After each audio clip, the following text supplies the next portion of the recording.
straight, Christian, Buddhist, or Jew, this door is open to you. Good morning, Claremont Center for Spiritual Living. How are you this morning? Good to see all of you. Good to welcome all of you online into this community of love and support and kindness and all good things. And thank you all for coming today. I'm Reverend Tracy Earlywine, and so happy that you're here. And we're going to do things just a bit differently this morning. I want to start off a little bit with a little moment of reflection, and I'm going to light our candle first before we get started with our service. And I'm lighting our candle. This is not my clicker. I'll get it. There we go. Lighting our candle this morning for Reverend Dr. Patt Perkins. And I think most of you may know, but some of you may not, that our beloved Dr. Patt made her transition earlier this week. And so there is a light that was in this world that is now in the next. And I just want to take a moment and feel the love that she is and brought to this community, that created the foundation that we are all sitting in. This, when I look at the comments from her colleagues in CSL, and I see what they say, and over and over and over again, love and light and a mentor, gracious and kind, a teacher, one who always says, love you more. One who always said, God is good all the time. And this is the truth and the heart of this community that we carry on. And we do not have arrangements yet. She was fond of telling all of us that she didn't really want to have any kind of a service. Of course, we all laughed and told her, she had told us that when we do a celebration of life service, it is for the people that are here. And so since we are still here, we will make arrangements to get together to remember. We won't call it a memorial. She didn't want that, but we can certainly have a party. So we'll let you know when that's arranged. We'll keep everybody posted. And in the meantime, just join me in knowing that she is on her way in all her glory, and aren't they lucky on the other side to have her? So thank you for that. This morning we have our practitioner of the day is Nisa Burrows. She will be doing our opening. Oh yes, let's clap for Nisa. She'll be doing our opening invocation and a reading to get us started. And as you can see, we are music free today. That happens every few weeks. We are continuing to be good stewards of our funds and choosing to use our money wisely so that we may continue to grow. And we know, as you do, that as our abundance grows, our music will return. So for today, for right now, let's take a breath. Let's close our eyes and let the bowl take us to that place within where there is peace. Breathing into that heart center that is the love and light of all life. And reminding ourselves of the oneness that we share.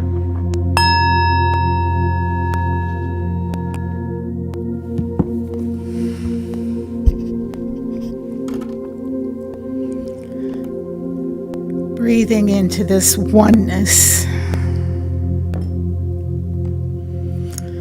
Delving deeper.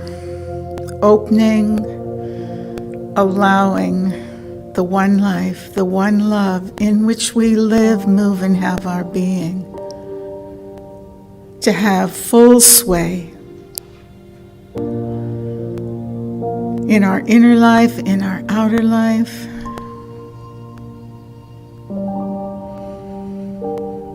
Breathing the one life, the one love in.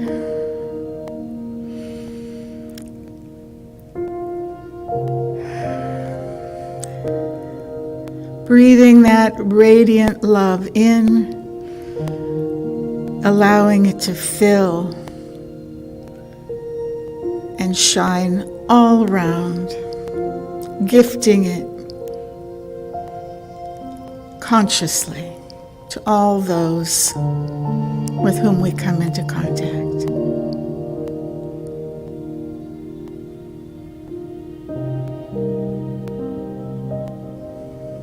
Allowing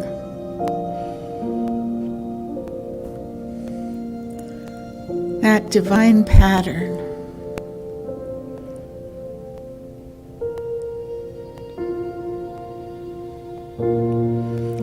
to express itself fully each moment, this moment.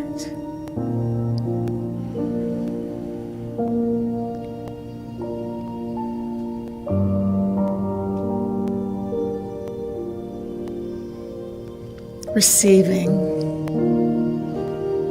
the all good,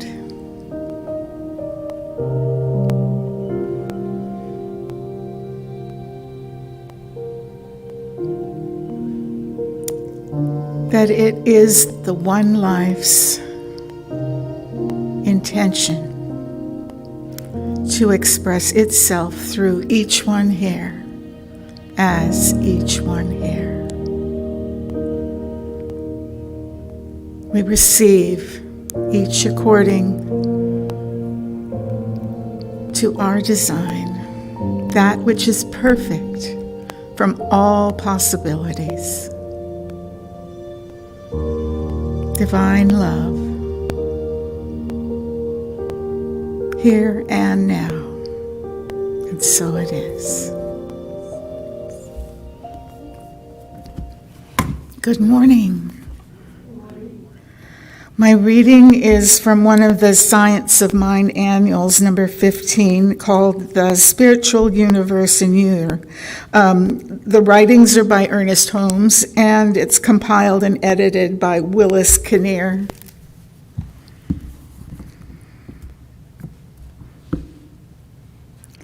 Love alone shall discover the heart of God at the heart of man.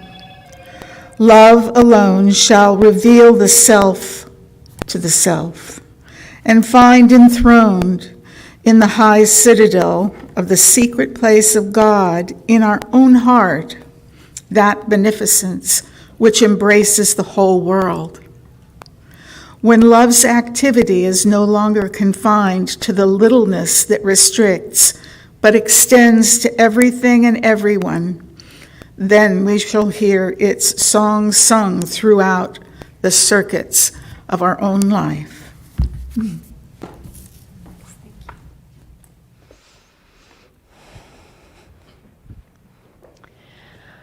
All right, well, my title today is Love You More. And one of the things that Dr. Patt gifted us with is an appreciation for science of mind. It's something that she loved, something that she taught, something that she lived. And so today, since it's a fifth Sunday and we get to play a little bit with the structure of our service, we're going to do Pick a Page and use the words of Ernest Holmes to have a discussion on the principles of science of mind, on this way that we choose to live in the world that brings us to a place of fulfillment, a place of expression, a place of growth and inclusion, and a sense of love and peace, even in the chaos of all that goes on around us. So we have 3 books today. We have The Art of Life, which was originally published as This Thing Called Life. We have A New Design for Living, which is Ernest Holmes and Willis Kinnear. They were collaborated on many writings. And the third book is familiar to most of you. It's 365 Science of Mind, which are the daily guides for with words by Ernest Holmes. So here's how this works. If you haven't done it with us before, the books are numbered 1, 2, 3.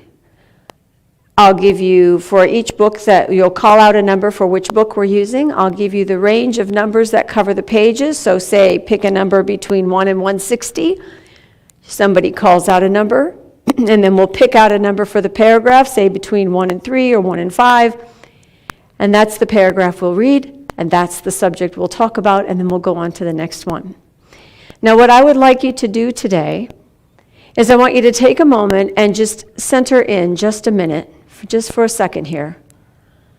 Feel your body, and wherever there's tension, I want you to take a breath and just breathe into that space and let it relax. And then I want to have you allow yourself to be willing to participate. I want to hear your voice in this circle. So for those of you, those introverts among you who don't normally call anything out, this is your big chance to do it safely. For those of you who are extroverts who always have your hand up first, this is your big chance to do that once. And then let someone else, okay? So in this way, we are really saying out loud that this is my community, this is my teaching, this is my question, my philosophy. And we'll simply let Spirit guide us to the passages that we are to read and discuss today. Everybody in? All right, if we see anything online where anybody's calling something out, Sean and Ed, just let me know. If you can see that. If you can't, then just know that you are included regardless. Okay, good deal. So who's going to be first? Do we want 1, 2, or 3? 2. All right. It is A New Design for Living by Ernest Holmes and Willis Kinnear. Pick a number between 1 and 261. 85. 85. And pick a number between 1 and 4. Okay, page 85, paragraph 4. 1, 2, 3, 4. It's the beginning of a section called Each in His Own Way. Since no two persons are exactly alike, it would be presumptuous to tell anyone just how to approach the God that they believe in. However, everyone should be counseled to follow the gentle leadings that come to their own consciousness, for they must always be right. No one should feel that they have any cause to interfere with this most sacred of all human endeavors, the approach the individual makes to the God in whom they believe. So what are we saying here? We're saying that our relationship with Spirit is unique to each of us. That the way in which we connect, the way in which we feel that connection, the questions that we ask, the practices that we use, are all individual to each of us. For some of us, meditation, to sit perfectly still in a room and chant, doesn't move us anywhere except make us squirrely, right? For others, if that person were to get up, though, and walk outside in nature and be completely aware of the present moment, that is, in essence, a way of communing with the divine. So we each have our own way, and it's not for any of us to tell anyone else that their way is right or wrong. This is something that we teach in Science of Mind. All paths lead to a sense of oneness. That is what the mystics of all traditions teach us. Okay, let's start again. 1, 2, or 3? 3. And a number between 1 and 385? 7. Right at the beginning. And a number between 1 and 3? 2. Okay. Page 7, paragraph 2. The title of the page is I'm Conscious of the Currents of Life. And paragraph 2 says, My body is the temple of the living Spirit. It is spiritual substance now. Every part of my body is in harmony with the living Spirit within me. The life of this Spirit flows through every atom of my being, vitalizing, invigorating, and renewing every part of my physical body. There is a pattern of perfection at the center of my being that is now operating through every organ, function, action, and reaction. My body is forever renewed by the Spirit. So this is actually an affirmation for health. This is a spiritual mind treatment statement reminding us to remember that all that we are is in alignment with spiritual truth. And spiritual truth can only know wholeness and perfection. Now, and it does not mean that we do not experience disease or stress or trauma. We do. However, that's never the whole story, right? If you break your arm, it doesn't mean that your entire body shuts down, right? It doesn't mean that your mind stops working. It doesn't mean that you can't pray. It just simply means that there is a part of the physical self that needs healing. And that healing comes from us realigning with our spiritual truth. So to make a statement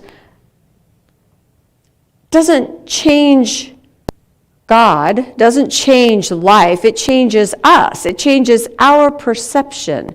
It allows us to bring a sense of wholeness to our own thinking so that we are not in our own way, right? How many times do you have an argument in your head with yourself? Who wins? Right? So we want to get out of our own way. We want to make sure that when we think of, say, something physical that needs healing, something that is causing us pain, that could be more harmonious, we would be more comfortable, something that maybe is causing us illness that we are ready to let go of, that we are ready to get better from, we are able to think about that in the framework of lifting ourselves up, lifting our thinking up, reminding ourselves of the greater truth. Because you cannot, as Einstein said, solve the problem at the level of the problem. Right? If somebody's in the ditch and you're going to go help them, it doesn't help if you fall in the ditch too. Right? So we can't be in the ditch with the problem and expect to rise up. We want to keep our attention on the greater truth and let the physical rise up to meet what we know intuitively. So healing through prayer, healing through spiritual mind treatment comes from our knowing the greater truth still is true, and therefore everything outside and inside of us must rise up to meet what we know to be true. Does that make sense? Anybody have any experience with that in their own lives? Seen that work? Little healing through prayer? Nobody. Really? Well, you're all here, you're all healthy, so we'll just go with that. How's that, okay? Good. Okay. 1, 2, or 3? 2. Okay, I moved them around. All right, so once again, new design for living, so number between 1 and 261. 30. And a number between 1 and 4. 3. That's tricky because it's the beginning of a chapter and there's only one paragraph, so we'll start with that. This one's called Don't Limit Yourself. All right. It is true, if it is true that it is done unto us as we believe, it becomes apparent that there must be something that does something according to our belief, but that this something is limited in its doing according to the way we think. Hence, we're confronted with the necessity of enlarging our concepts and of thinking clearly. We found that there is an ultimate yet unseen reality or cause back of all things. We've also discovered that our own mind or consciousness is part of the infinite mind, and as a result partakes of its nature. A sign of the times is that in all fields of scientific inquiry, it's becoming more and more evident that the creative power of our minds stems from the creative nature of the universe itself. Whoa.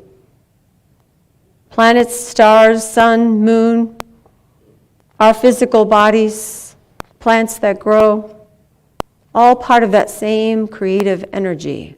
We partake of that nature. That means that the characteristics of creativity, of the divine creativity, are the very characteristics that we contain. And it's on a smaller scale because of the way that we think. How many of you as kids could see something and then see it happen, or say something and have it come true, or even as adults? Yes, right? I mean, I just remember as a kid that if something came into my mind, like, oh, I think I think that, I think the teacher's going to be out today. And I would get there and the teacher would be out today. And, it's always more fun with a substitute. So I can remember as a kid thinking that I had this great power because I could think of something and it would happen. Now, what it didn't work was at Christmas. At least not as well as I would have liked it to. But what we do know, and this is from science as well as from our own experience, in the body-mind connection, that what we think and how we think has an impact on what we see in our world, yes? How we see things in our world. And when we have a limited view of something, then that's as big as it's going to get, unless we can open to something more, right? So let's, you set a goal for yourself and, okay, I want to lose 5 pounds. And your best friend looks at you and goes, why pick 5? Why don't you pick 10? Shoot, go for the whole thing. Go for 25, The limitation is in us. The thinking we can only go so far, that better is good, but best is out of reach, right? Don't we do that all the time? It's like, well, I could get a better job, but what I really want to do, but I probably can't do that. Right? That's that loop of conversation that we have. That is the human mind trying to protect us from disappointment by keeping our vision small. And what Holmes and Kinnear are saying is that we are of the same creative energy that the entire universe shares. No reason to keep it small. No reason to hold ourselves back or to limit what we think we want. Okay. We have a request for the next book. I'm going to use it. So you pick 1, 2, or 3. 1. Ooh, 3 and a 1. Let's go with 3. And Sarah says, page 85, paragraph 1.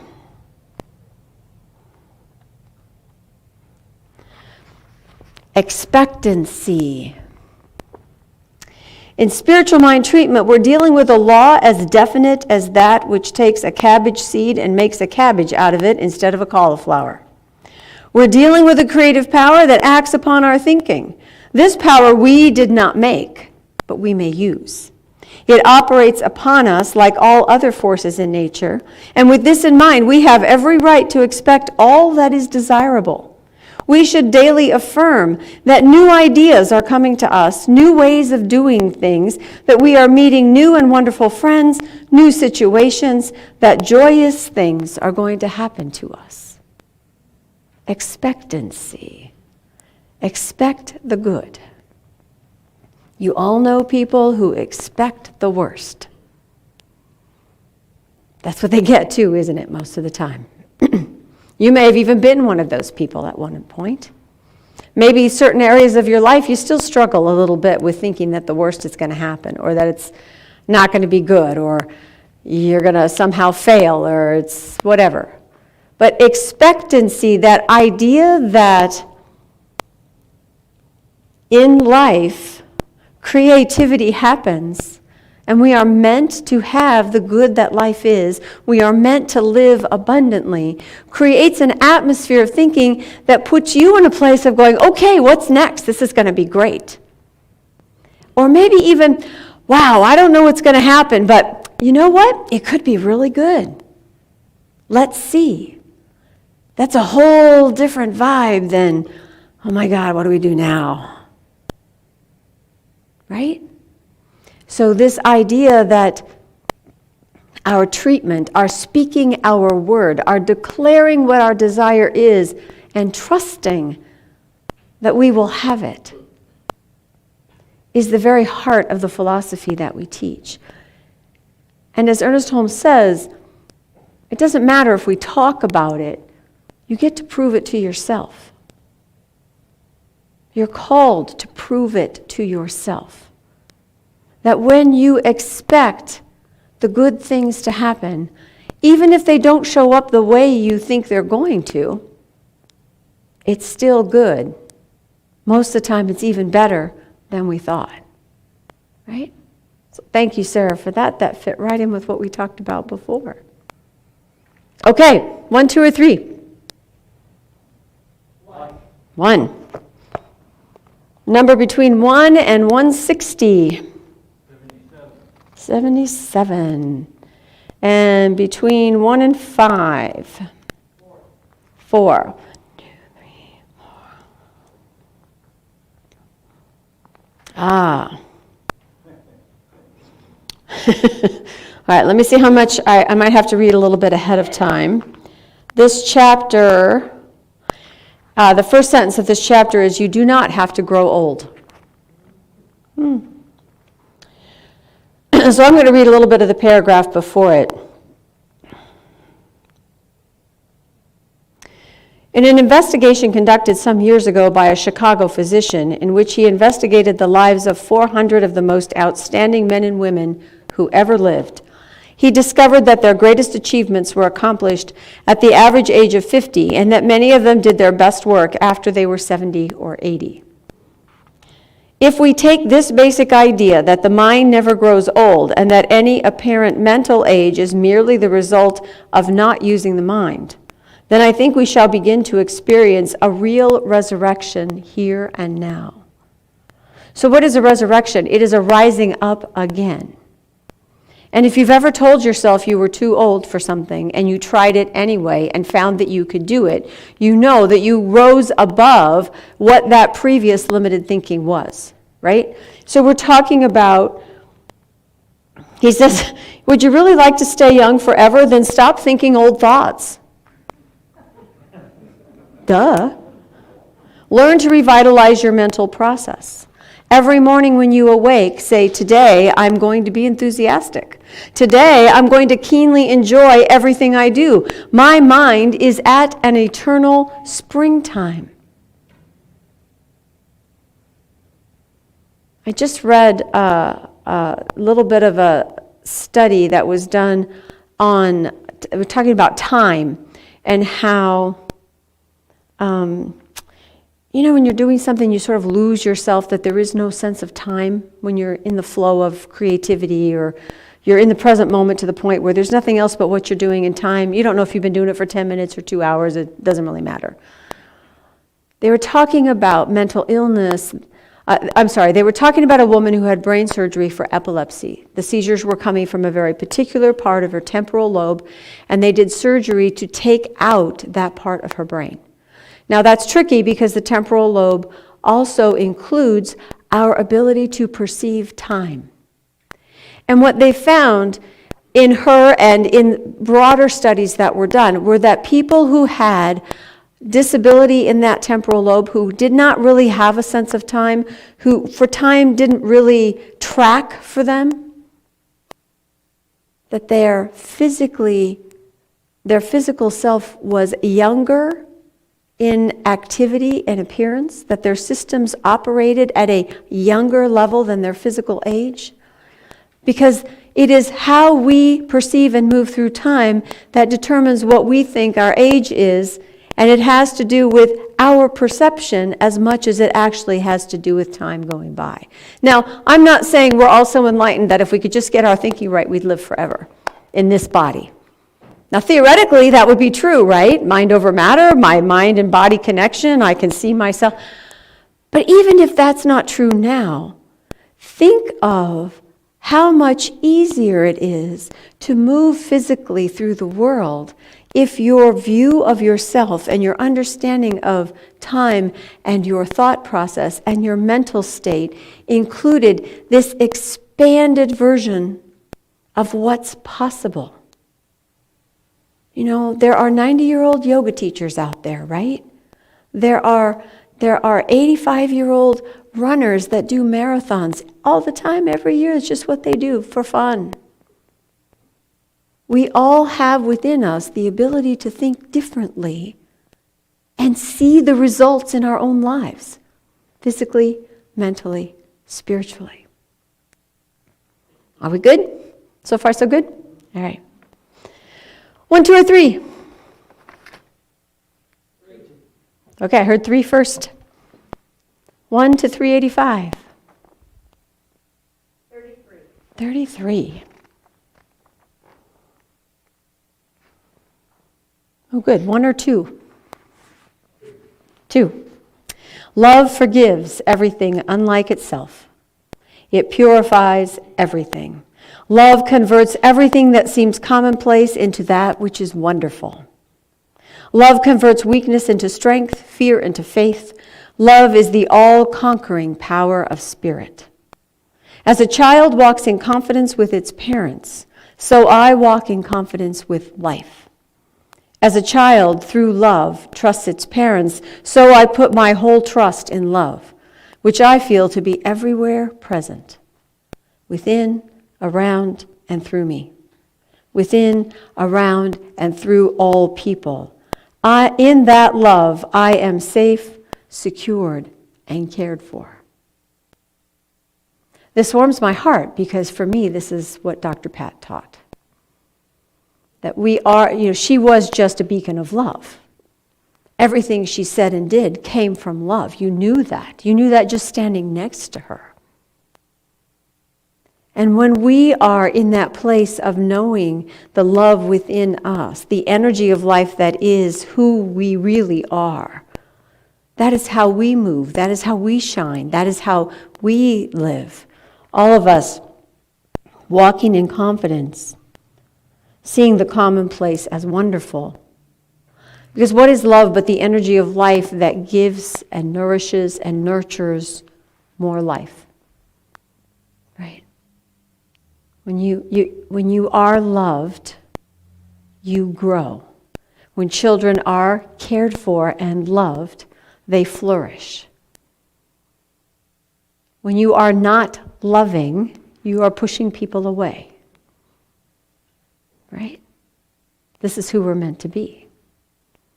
This is what we teach in Science of Mind. That when we come from love, which is another name for God, when we are that energy of life that is all things, then we can only grow. We can only expand. We can only nurture and help and have compassion for everyone around us.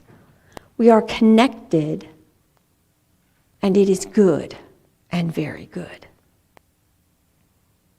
All right, 1, 2, or 3. 1 to 160. 75. 1, 2, 3, or 4? 4. 2 4s, good. There was a time in human history when the life expectancy was not over 20 years. Man, if my life had ended at 20, I'd have missed out on a couple things. How about you? Although I thought I knew it all at that point in time, right? Now the average age has increased to more than 62 years for men. This was written a while ago. And 64 years for women. That was the early 1900s. And the horizon of human expectancy is ever being pushed farther away. How do you and I know but that the time may come when people will live to be hundreds of years old? Well, we already have a lot of centenarians, 100 plus, right? And they're no longer just, little old men living in yurts in Russia somewhere drinking vodka every day and somehow living to be 108. There's actually a lot of people that are doing that. We are continuously expanding our idea of what life is and how we are in it and what we live from and what we work towards. This is good. The art of life. Oh, we got another one coming from the back. Here, I'll change it so we can reuse the paper. Book 3, January 25th, paragraph 1. All right. 365. This is our friend Patty, who's joining us online this morning. January 25th. There we are, paragraph 1. The title of the page is, I Acquaint Myself with Peace. When we give a spiritual mind treatment or affirmative prayer, we are recognizing the presence of God in, around, and through us. It is this closeness of the divine presence that gives us the feeling of peace. that is accompanied by a consciousness of power. And it is because we do believe that we can have this feeling, this inner conviction, this sense of certainty that all spiritual teachers have told us is necessary to effective living. To recognize the presence of God in, around, and through us. To recognize the sense of energy that we have or animation that we have. In other words, we know we're alive, right? If you concentrate really hard, you could probably feel your nerves tingling or the blood flowing through your veins or at least your muscles reacting. We know we're physically here. We know our mind is working. That is the energy of life. That is what we teach that God is. Life itself.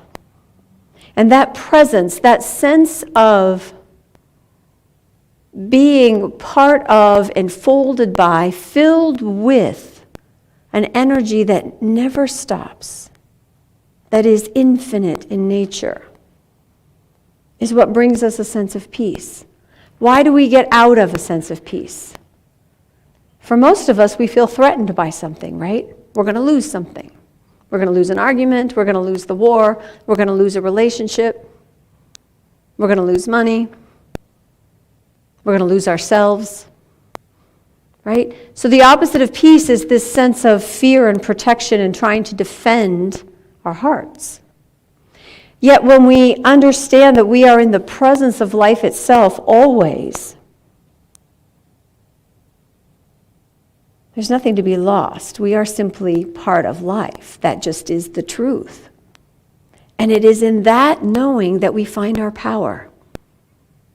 Look, if I am life itself, if that spiritual nature that I can sort of sense, sometimes I can see it, sometimes I can feel it, but I know it's there. If I know that that's what's here in me, well then I'm open to try something new or reach out to someone or take a chance or simply appreciate my life. And that brings me a sense of peace. That brings me a sense of power. I am empowered in this world because I'm not coming from what the world tells me I am. I'm coming from what I feel from within, which is spiritual in nature, which is infinite in supply. And when we forget, because we do, when we forget, then we return to prayer. We return to meditation. We're told to be still. Be still. Stop flailing about in the world or in your mind and be still so that you can reconnect with that sense of self that is beyond what is around you. Nice. That was a good one. Okay. 1, 2, or 3? 2 it is. 1 to 261. 117.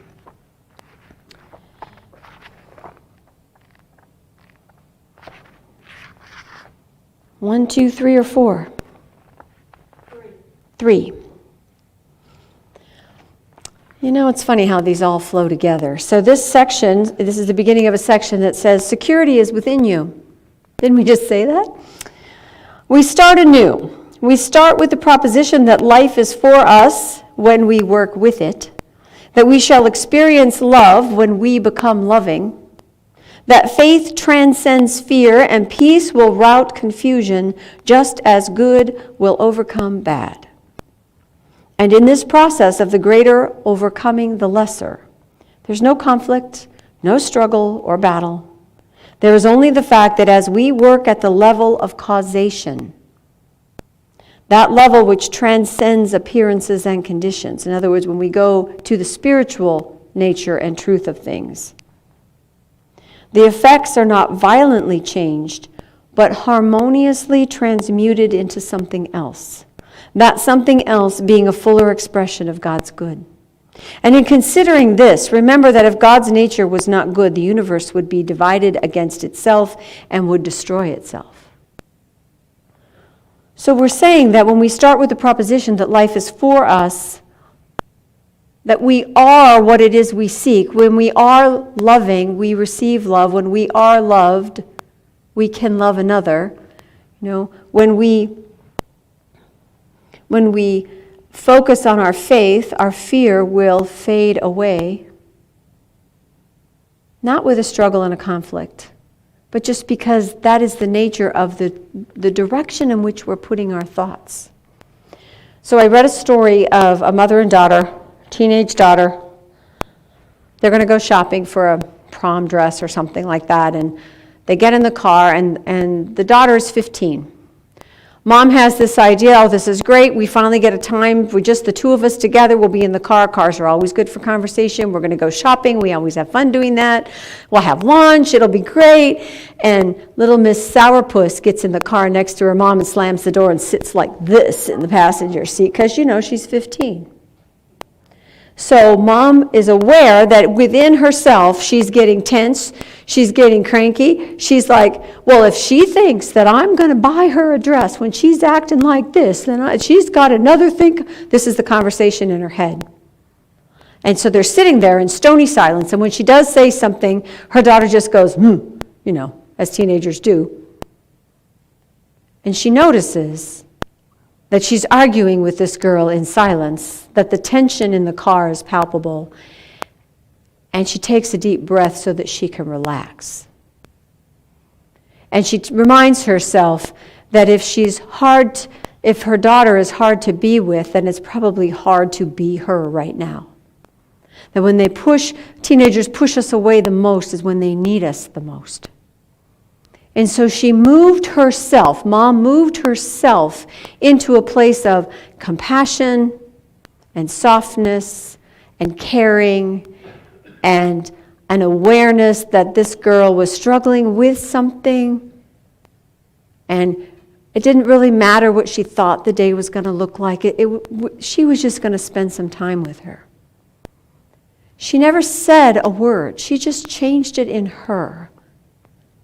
She said that she did make an attempt at humor, and her daughter's lips went up just a little bit almost a smile. A teenager trying not to think you're funny. But her arms went down to her sides. She plugged in her phone, started sharing some music. Conversation started, and everything changed. And what was different was what was happening within.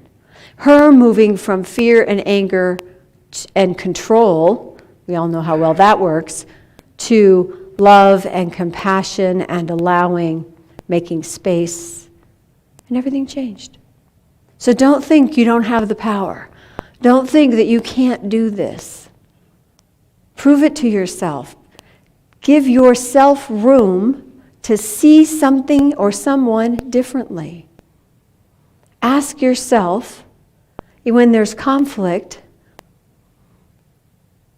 what is being felt underneath all this anger? Usually it's fear, right? Or sadness, or distress of some sort. People lash out, right, when they're hurt? When you give yourself room to let the other person have a little space, we pick up on that from each other. We respond to that. Trust me, I know if you're mad at me. I'm real good at picking that up. But if I'm mad and you're not, I won't be as mad. Okay? Cool. Another request. Thank you. Science of Mind, that's this one. January 30th, paragraph 1. We should always keep in mind that we are beneficiaries of life. We do not put the chicken in the egg, nor the oak tree in the acorn. Rather, we take them out. We did not create the divine presence or the law of good. We commune with this presence and we use this law. Therefore, Jesus said, "It is your Father's good pleasure to give you the kingdom. It is our business to receive it." And in doing this, we follow the same method that any scientist would, for the scientist knows that he did not create the laws that he uses or the principles that he employs. So we're all about seeing things rightly, realizing that the cause of whatever's going on in our life is not what we think the outside thing is that happened. Instead, it is the way in which we perceive the world and how we choose to respond. We are not consciously at the place where we can choose or deflect everything that happens to us, all right? It's not like, oh, I got cancer, so I must be thinking wrong. We don't get to pick everything that comes at us. We're not that good yet. But we do choose to respond. We do choose how we see it. We do choose how we talk about it. It's not my cancer, right? It's not my illness, or it's not something that I want to take on as my own. I don't want to say, I am tired. I say it, but what am I saying? Is that really what I want to claim for myself? Of course not. Now, I may be tired in a given moment. I may be feeling exhausted, but I have a choice on how I respond to that. Oh, you know what? I need a little self-care. I'm going to take a few moments here and just sit outside and feel the sun. And then I'll get up and do what it is I think I need to do. And if there is an illness that's going through my life or my body or my family, I'm going to choose how I speak with the medical profession. I'm going to decide how and when I want to put my energy into this issue rather than as the problem, but instead choose to be part of the solution. How am I healthier today than I was yesterday? I wonder how my resolution will show up today. I wonder where my abundance is coming from today, because I know it's coming. We can set ourselves up in our mind to receive, rather than stepping back from the world to defend. Right? So we are always a choice. We are always in the presence. We are always able to see that there is an invisible cause behind the appearance. That there's an invisible reason that you are acting the way you are towards me. Or there's an invisible reason that I am acting the way I am towards you. And that can be changed. My response can be changed. Your response can be changed. Okay, we have a few minutes left. Out of all of these things, are there questions that you have, or is there a situation that something may have triggered for you during this conversation that we can talk about? Anybody have anything that's just kind of hanging out there?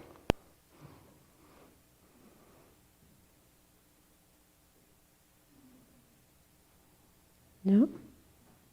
Okay, then let's do this. Let's take a moment and go into prayer, shall we? Taking that deep breath and allowing the words of the past 30 minutes to simply settle. Breathing in and knowing that what needs to be known is known, what needs to be remembered will be remembered. That what needed to be heard was heard. That in every moment, life is for us. That every word spoken is something that someone needs to hear. That all time spent together is for the benefit of all. That every step, every desire, every song, every outreached hand lands exactly where it needs to be. For in this life, all things work together for good.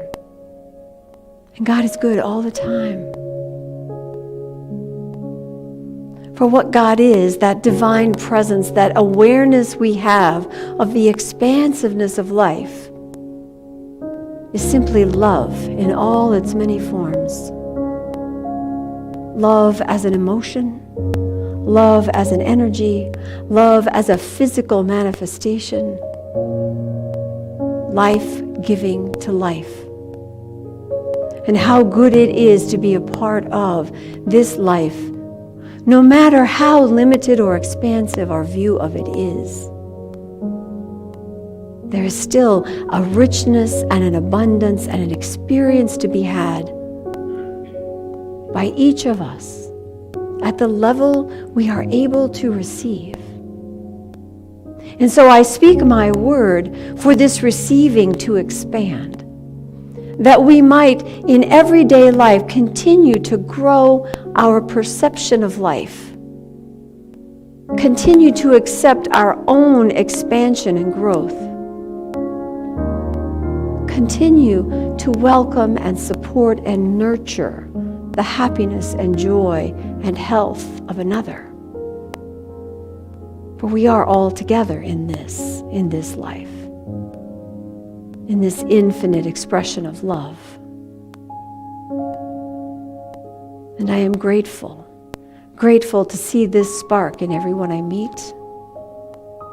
Grateful to have this philosophy which gives me a way to look at the world in a new way. Grateful for the hundreds of times I have proven its principles in my own life and witnessed that same proof for another. And so I simply allow this life to continue in and as me, and to recognize it in each person I meet, to see the spiritual principle in every circumstance that I come up against, and allow my divine nature to move me forward, upward, outward, letting the human fear simply give way to the love that is the truth. And in this love, I simply release my word. For I know that it unfolds perfectly in time and space, all together for good. And it is very good. And so it is. All right, something a little different today. So we have an affirmation that you'll find in your bulletin. Repeat after me. Love is my good. Wherever I am, love is. So it is. You feel it? Okay. I want you to walk out of here with it. Okay. All right. A reminder that our annual meeting is February 20th after the service. We'll be electing a couple of board members and talking about, the business of the center, but really just kind of sharing ideas and letting you know where we are, how, we've had a couple interesting years, yes, so it'd probably be good to kind of regroup, and that's what we're looking to do, is to assess where we are and see where we might go. And all of you and your ideas as part of this community are welcome. If you are a member, you may vote for the board members that are being elected, but everyone is welcome to attend and to join in the discussion. And your board will be available to answer questions for you. And it should be a pretty good time as, board meetings go. They don't sound very exciting, do they? The annual meeting, it's like, oh, we're going to talk about business. No, don't go there. There will be food. There will be fun. We will laugh. We know how to have a good time, right? Yes, there we go. I see some heads nodding. That's good. All right. I want to remind you of something else that I can't remember right now. So we'll just let that go and move on to our time of contribution. So please remember that what you give here, whether it is your time, your talent, or your treasure, all works together to support this community, to keep us viable so that we can keep doing what we do. So if you have a contribution today that you would like to give, you may take it, and we can say our prosperity affirmation together. Divine love through me blesses and multiplies all that I am, all that I give, and all that I receive. I am prosperous now. And your prosperity means that this community is prosperous now. The baskets are in the back of the room. You can place those in there on the way out. For those of you online, there are donate buttons on our website and also in our weekly e-blast. And of course, you can always mail us a check. That works too. And I think that's it, unless someone else has something. Are we good? All right, my friends, I love you all. Let's stand up. Let's spread out into a nice circle and rock out a little bit before we go.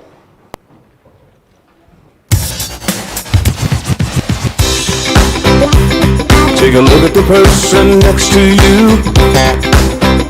Say God loves you and I love you too. Now feel the love in the sanctuary. Lift your voice and repeat after me. We come together, we come together, we come together, we come together, we come together, we come together. In the name of love, from every walk of life, every walk of life, every creed and color, every creed and color. In Him shall we unite. In honor of the God in each other, we come together, we come together, we come together, we come together, we come together, we come together. In the name of love, we come together, we come together, we come together, we come together, we come together, we come together. In the name of love.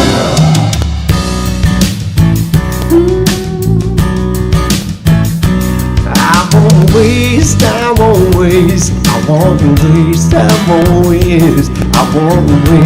one more minute of my life.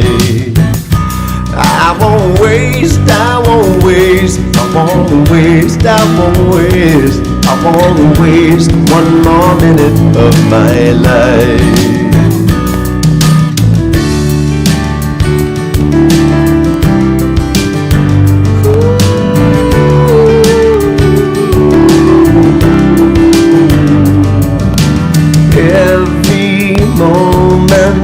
Every step I take, with every heartbeat and every breath I breathe, I'm grateful. It's sacred, it's so beautiful. I feel your precious presence.